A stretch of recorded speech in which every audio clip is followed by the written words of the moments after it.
All right, 1.3, coming up next, we're going to dig into some multiplication properties. I mentioned a couple of these in passing in the previous videos. So let's just dig right in. So one thing that's new is we have a zero property, which we sort of mentioned, so I'll just sort of repeat that here. So anything multiplied by 0 gives 0. So multiplication by 0 just gets you a 0. You know, we're thinking of multiplication, right, as sort of repeated addition. So if I do, you know, a times 0, right, so that is I'm sort of adding this number a to itself 0 times. And you're saying, okay, well, if I add it 0 times, that means I didn't add it at all, and so I just have 0. Or if I, you know, flip the role and I say, okay, well, I'm adding 0 to itself, you know, a many times. And you say, well, if you're adding 0, you just get 0. So regardless of how you want to think of it, you're going to get a 0, right? So 50 times 0, 0. 2 times 0, 0. Right? Any number I want to multiply here, I'm just going to get a 0. Multiplication is commutative. Yes. So that means the order doesn't matter. So that is, right, a times b is going to give me the same result as b times a.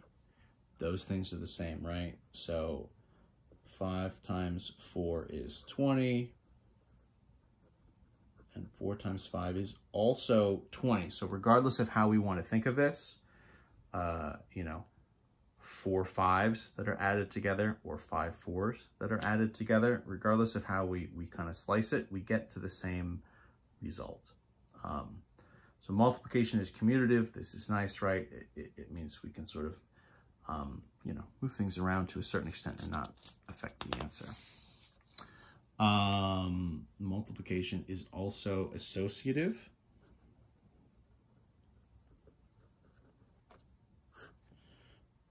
Right? Which means the grouping doesn't matter. If we have a bunch of numbers multiplied together, essentially the order that we kind of multiply them is not going to have an impact. So a times b times c, if I sort of group the a and the b together and multiply them first, is going to give me the same answer as if I did a times the sort of product b times c, and I do the b times c multiplication first. You know, with numbers, right? Say I did, whatever, 2 times 3 times 4. We'll use about as small a number as we can get, right? 2 times 3 is 6. And 6 times 4 is 24. Okay. So versus, so let's do 2 times 3 times 4. Okay. So now I'm sort of changing the order that I'm multiplying. So 3 times 4 is 12. And then that's going to get multiplied by 2. But hey, wouldn't you know it, 2 times 12 is also going to be 24, right? If we doubled 24, we would get to 12. So how we kind of group our multiplication here won't have an impact. There's a multiplication identity.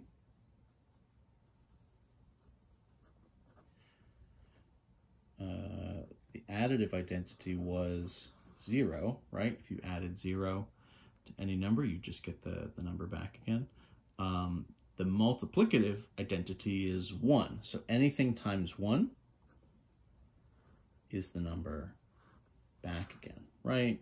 So 10 times 1 is 10, right? 55 times 1 is 55, and so on and so forth, right? 100 times 1 is 100, and we could sort of go forever.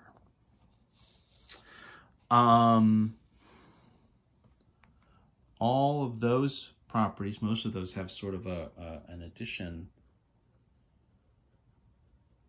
kind of analog. One thing that's new, it's actually sort of a combination, is the distributive.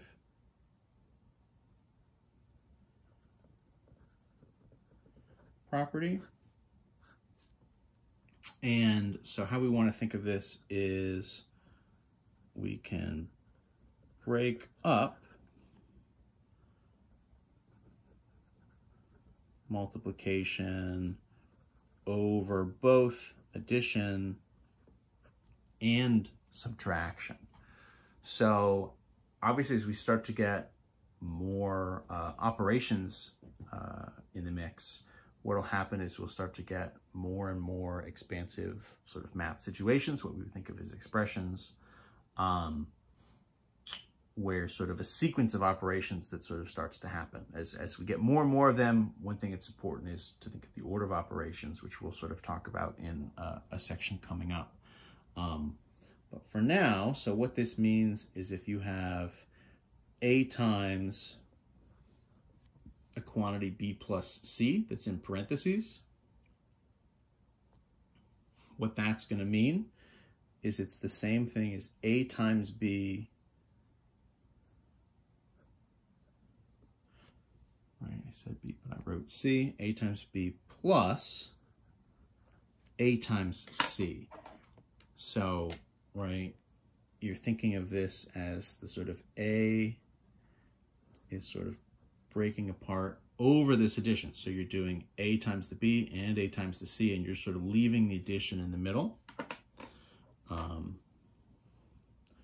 Right? Or you could do a subtraction version. A times B minus C would be A times B minus A times C. Right? So multiplication will distribute. It will sort of split, kind of break apart over addition and subtraction. You have it written in parentheses like this. You know, it obviously depends on your situation. If everything here is just numbers, so for example, right, if I've got 3 times 9 plus 4, right? There's two different versions here. You could say, well, you know, 9 plus 4 is 13, right? And then 13 times 3 is going to be 39. So just do a quick little mental crunch. So versus, right, using this property, 3 times 9 plus 4. So what this says is that's going to be 3 times 9 plus 3 times 4. You know, what that does is, you know, in this case, it sort of makes the individual multiplication a little bit simpler, right? Because 3 times 9 would be 27, plus 3 times 4 is 12, and then we can see 27 and 12 will add to 39. You know, in that case, it's really a preference thing because you're getting the same answer either way. As we get into algebra setups, what will happen is you'll sort of need to distribute. You might not be able to sort of clean up some of the things otherwise. So it really just sort of depends on your situation. If we wanted to do a subtraction version, just so you've seen it, let's keep our numbers the same. Right, 3 times 9 minus 4. So we can call that 3 times 9 minus 3 times 4. So that's my 27 again, but now it's minus 12, right? Subtracting 12 away. And I'll just sort of say that mentally, right, is going to be 15 if you subtract that, right? 7 minus the 2, and then the 2 minus the 1 would leave us with 15.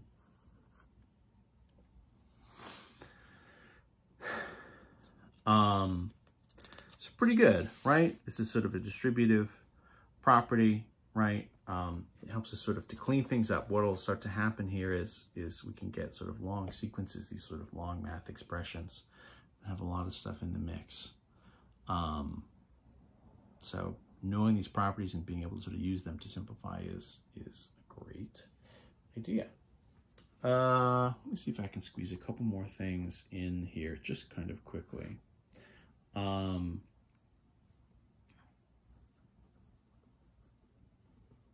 If you're multiplying numbers that end with 0 or sort of a series of zeros, there's a shortcut. So a shortcut for multiplying numbers that end with zeros.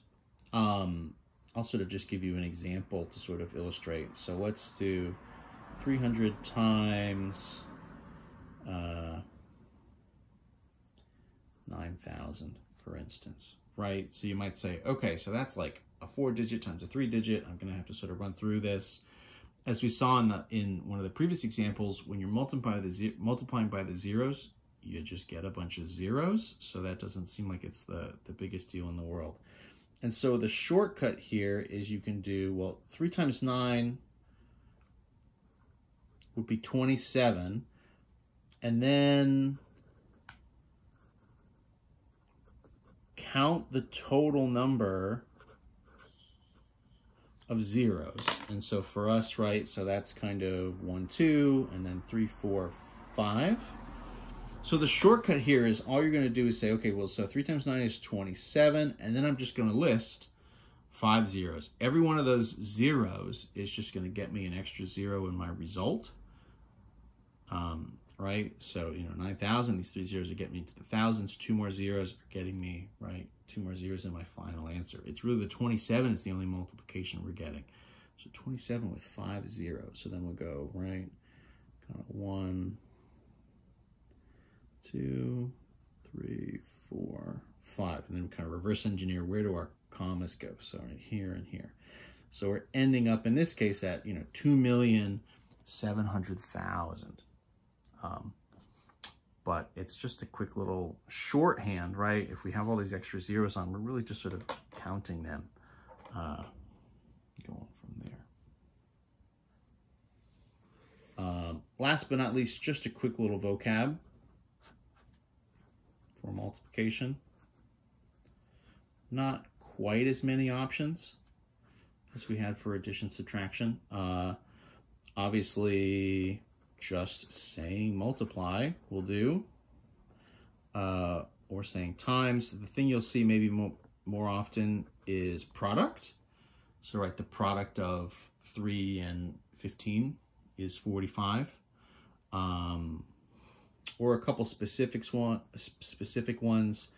If you double, that means you're multiplying by 2, right? If you triple, you're multiplying by 4. You could, quadruple, quintuple, right? You could sort of keep that going if you want to. But those are kind of our main ones. So, right, somebody said product, what did I say before, of 3 and 15. That's going to mean, right, 3 times 15, which would get us 45 if we sort of wrote it all out. And that's the basics for multiplication. I think that's a wrap on multiplication. We'll dig in on division in the next video for whole numbers.